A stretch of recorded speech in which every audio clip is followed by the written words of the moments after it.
Tiongkok kembali melakukan terobosan teknologi di tengah sanksi Amerika Serikat dan sekutunya. Amerika Serikat hingga kini belum menghentikan atau mengurangi jumlah sanksi yang dikenakan terhadap Tiongkok. Namun pertanyaannya, jika Tiongkok tidak dapat dihentikan dalam produksi chip, mengapa Amerika Serikat terus memberikan sanksi tersebut? Sekarang berita-berita perihal sanksi yang lebih besar sudah tidak mengejutkan lagi bagi siapapun. Tetapi yang mengejutkan banyak orang adalah jumlah pencapaian Tiongkok di bidang teknologi dan chip telah melampaui jumlah sanksi dari Amerika Serikat. Tiongkok kini telah sukses membuat mesin litografi 28 nanometer seiring dengan berlanjutnya sanksi Amerika Serikat. Mesin ini akan memungkinkan Tiongkok untuk meningkatkan produksi chip meskipun sanksi tetap ada. Amerika Serikat bahkan melibatkan sekutunya seperti Korea Selatan, Jepang, dan Belanda untuk menahan kemajuan Tiongkok. Akan tetapi tampaknya tidak ada yang berhasil. Lantas bagaimana Tiongkok bisa mencapai kemajuan ini? Dan di episode hari ini, kita akan membahas bagaimana Tiongkok membuat mesin litografi 28 nanometer selama krisis chip dan banyaknya sanksi. Dan kita juga akan membahas bagaimana sanksi Amerika Serikat yang gagal menghentikan kemajuan Tiongkok.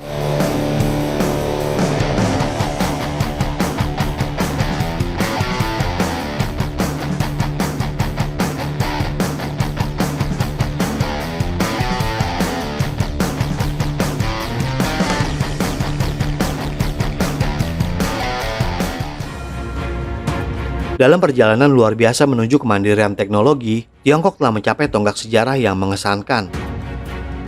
Tiongkok pada akhirnya berhasil mengembangkan mesin litografi 28 nanometer pertamanya, dan pencapaian ini dicapai ketika Tiongkok dihadapkan dengan sanksi dari Amerika Serikat. Sanksi ini bertujuan untuk membatasi akses Tiongkok terhadap teknologi-teknologi penting, namun Tiongkok tetap mencapai tujuannya tersebut. Perjalanan Tiongkok yang luar biasa dalam mencapai kemandirian teknologi merupakan sebuah perjalanan yang penuh dengan pasang surut, terutama ketika mempertimbangkan kompleksitas yang ditimbulkan oleh sanksi yang semakin meningkat. Amerika Serikat telah mengambil sikap tegas dengan memberlakukan pembatasan ketat pada ekspor peralatan untuk chip. Manufaktur lingkungan yang menantang ini tampaknya menjadi hambatan besar bagi kemajuan Tiongkok dalam bidang teknologi. Sanksi tersebut mencakup berbagai sektor industri dan teknologi dengan tujuan yang jelas, yaitu untuk menghambat kemajuan Tiongkok. Namun Tiongkok telah menunjukkan ketahanan yang luar biasa dalam mengatasi kesulitan dan memupuk inovasi meskipun terdapat hambatan. Pengenalan mesin litografi 28 nanometer merupakan bukti atas dedikasi Tiongkok yang tak tergoyahkan terhadap kemajuan ilmu pengetahuan dan teknologi. Ini sekaligus menjadi bukti kemampuan Tiongkok dalam menghadapi tekanan eksternal dan memicu penelitian dan pengembangan internalnya. Keberhasilan mesin litografi 28 nanometer yang direkayasa di dalam negeri Tiongkok membawa implikasi besar di berbagai sektor, dengan resonansi khusus dalam industri semikonduktor.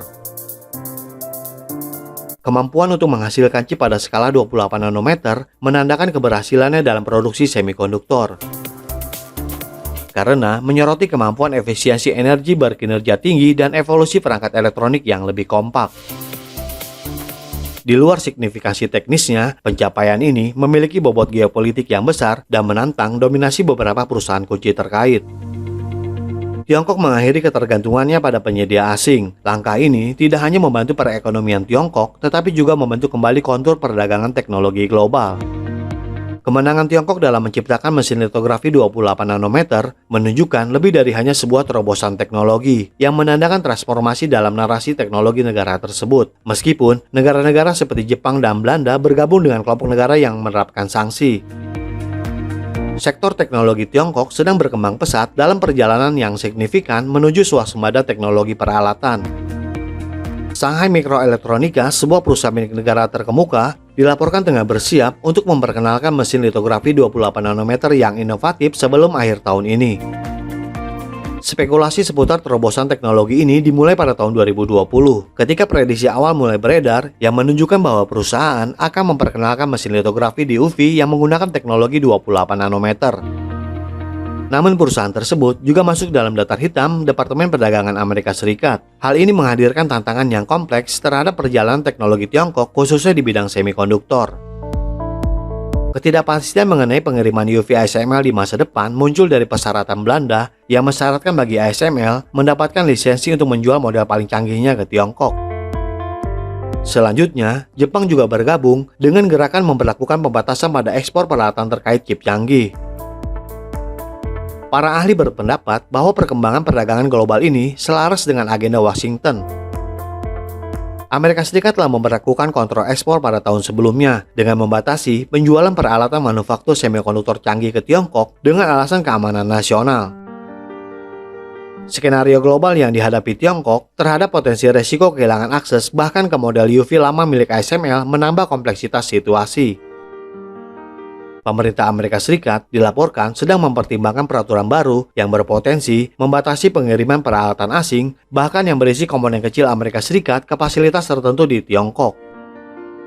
Penyesuaian aturan seperti ini dapat menimbulkan konsekuensi besar, dan hal ini memicu perusahaan-perusahaan Tiongkok menuju kemandirian.